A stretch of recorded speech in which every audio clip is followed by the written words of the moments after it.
Here at the Royal Albert Hall, an expectant audience is abuzz with anticipation.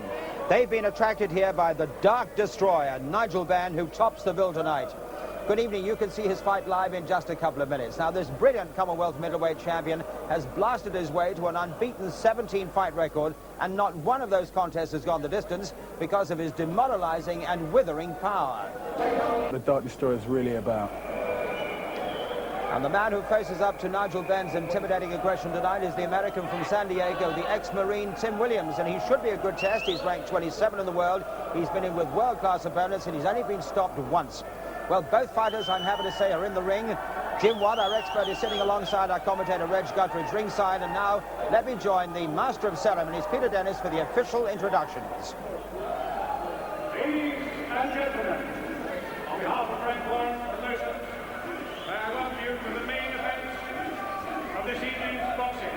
This is a middleweight contest made at 11 stone 7 pounds of 10 rounds, 3 minutes each round. Introducing in the red corner with 11 knockouts in 21 contests from San Diego, highly ranked in the WBC ratings, in dark blue shorts, please welcome Tim Williams!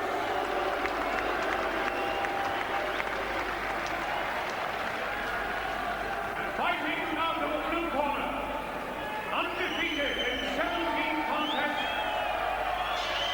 all of them inside the distance, 9 in the first round, the Commonwealth Middleweight champion, the Dark Destroyer, from Ilford, Nigel Benn!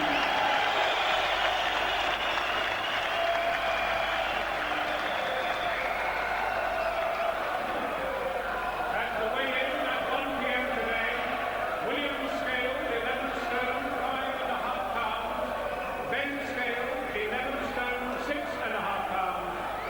Your timekeeper for this contest, Mr. Tommy Rice.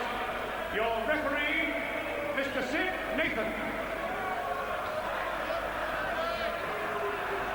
So there's Sid Nathan now, coming towards the end of his career now as a referee. He's past 65, and a very efficient one he's proved over the years. Now, can Benn do it again in the first? This is a step up in class. But in fact, I'm not sure if Benn's aware of it, but the very latest WBC ratings puts him at number 26, which is one above now Williams. So there he is, he's crushed the ratings now as Commonwealth champion.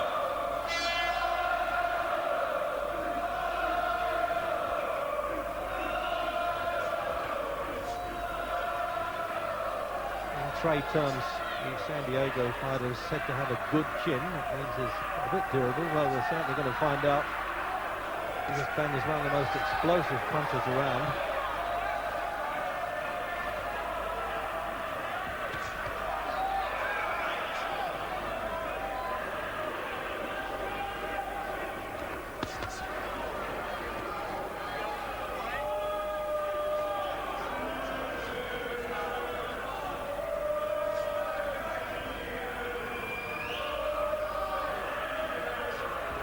So with a minute gone now, Benn's making his mind up that this fellow just might get a little bit of experience, and even stopped once, and that was by a full light heavyweight, 12.5 stone man, Tim Brody, who fought Dennis Andrews.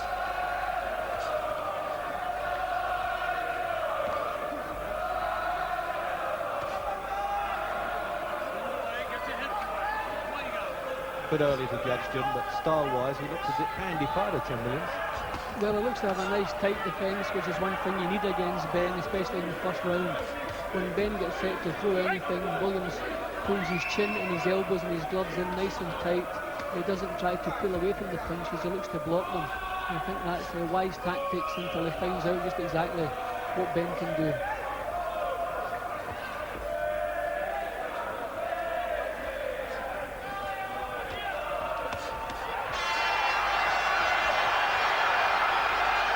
There he goes then with a minute to go in the opening round. Benn has already started to just feel his way in there with those punches. He ducks and dives well to get in. He lost one decision in his career, amateur and pro. And he reversed that against Rod Douglas.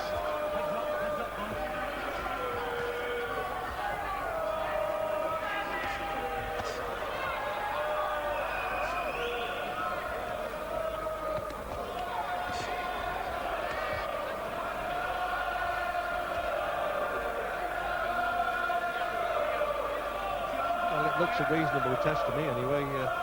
For Benn, it's true he hasn't opened up properly, but Tim Williams is a bit clever. He took a shot on the chin then. He needs to survive from that if we get to the end of the first then.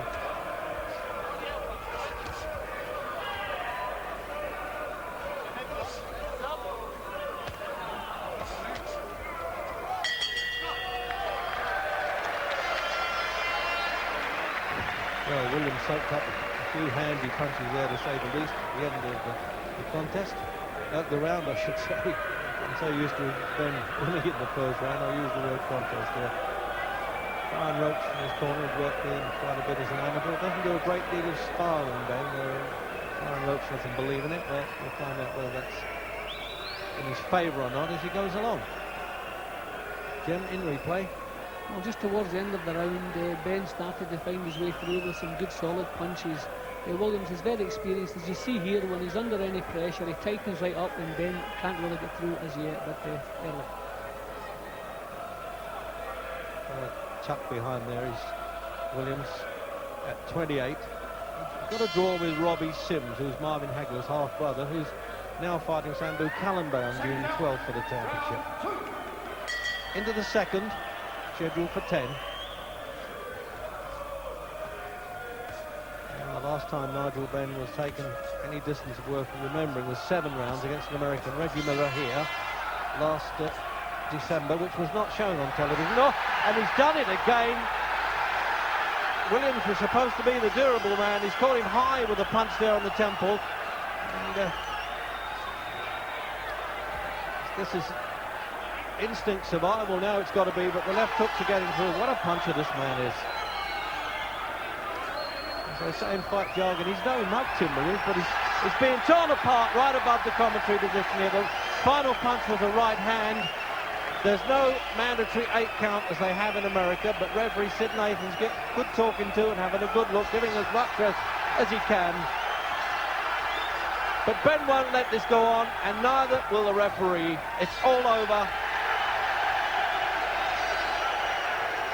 1 minute of the second round, and he's done it again, Ben. And Jim, he looked a handy fighter, but the moment he got caught, Williams, he just broke up, as so many of Ben's opponents do. Well, Ben proved in his previous performance that he can also hurt good fighters. But when he knocked out Sander and the manner in which he did, we knew he could hurt good fighters. Williams was a good fighter, but as soon as Ben started to get through cleanly, the whole thing was over. With power like that, there's no telling just how far this man can go, all the way. Came in the ring there, Ben, his eyes like gun barrels, but he just held back smartly in the first round, and he's not the easiest of fighters to hit, Jim. He slips and slides. And gentlemen, in 59 seconds of round 2, your referee Sid Nathan has stopped the contest as Williams was in no condition to defend himself. Ladies and gentlemen, the winner, Nigel Benn!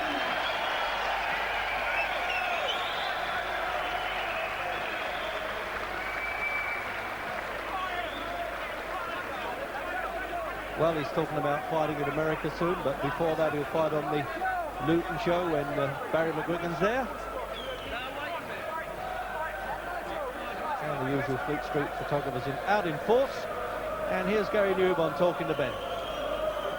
Tim Williams looked as if he's going to be durable, but you really got to work with him in the second round there, Nigel. Well, the thing is, everything's paying off in the gym, and it's all down to Brian. I love this guy. I mean, he's getting me in this condition. And the way I felt tonight, he goes, see what he's got, Nigel, because we heard he's a bit cagey. So the second round, he goes, Nigel, when you're working spurts of 10 and take it to him, because he knew he weren't going to hold a shot. Yes, all due respect to Brian, you've still got to do the business in the ring, so this is what happened. It happened so quickly, you've probably now got a chance to take it all in for us. Well, the thing is, I mean, the first round, you know, he's ranked, so I wanted to see what he really had. But once I had him, there's no way I was going to let him off the hook. Like I said, when I hit them, they go. You know, and I felt really good tonight. Everyone's saying, yeah, what is he going to be like when he does 10 rounds? I mean, if I carry on like that, I don't know, I might do 10 rounds once in my life. Well, certainly you'll have to start stepping up because you're going to be looking at titles. You're going to run out of people who want to fight you. Well, it's not that. I mean, I've only been in the game 17 months now.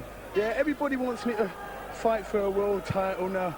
I've got at least another 18 months before I even think about it. I want to rule the Commonwealth, Britain and Europe. Then once I got them titles, then me and my manager and Brian, we could decide where we're going from there. Okay, well, let's talk to your manager, promoter Frank Warren. Clearly now, Frank, he's proved himself as a puncher. You've really got to go looking for champions for him. Well, he fought for a championship in his last fight. He is a champion. Sure. Well, what about the British Championship, first of all? Will he be going for Harold Graham? I think he's above that. If Harold Graham wants to fight him, then we'll make it. Barney Eastwood at the moment is talking about bets. I'm talking about fighting. If he wants to have a large wager with me, then I'll have it with him. And we'll have to win or take all as far as the purse is concerned. But I think it's all paper talk. Harold Graham, if he wants to fight, he wants to earn the biggest payday of his career, come and box with me and I'll promote a fight and we're on.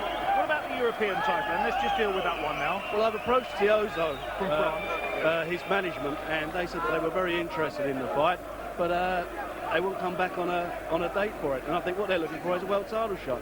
What we're doing with Nigel now, he will fight rated fighters as he's done tonight, and he will continue with his progress. The thing is, he's such a devastating puncher, is that whoever's in front of him, he hits them, they're going to go. There's no doubt about that. And the problem that I've got is trying to find somebody who can stay to him and give him some boxing. That's very difficult. Just trying to be constructive for a moment, Frank. Obviously, with all this talent, he's still not going to knock out the Haglers and Leonards if he ever meets people of that well, I class. don't So agree you with need him to go. I don't agree with you one bit. If he hits somebody on the chin, they'll go. It's as simple as that. He's the best puncher in Europe. He's probably one of the best punchers in the world at the moment, with Mike Tyson. Okay. And that's not management talk. That's a fact of life. If he hits them, they'll go, whoever they are. But it's all about getting himself ready to get into that position. That's what we're doing. Well, we enjoy watching him. You can't blink when you watch him because he's very quick. Another good night for you. Thank you very much indeed, gentlemen. Back now to Dickie Davis. I suppose the Tim Williams should have been a good tease for Nigel Benn, but really when Nigel cuts loose, he had the same devastating intentions as even Mike Tyson. Well, Nigel Benn wasn't the only champion on the bill tonight. The European Cruiserweight champion Sammy recently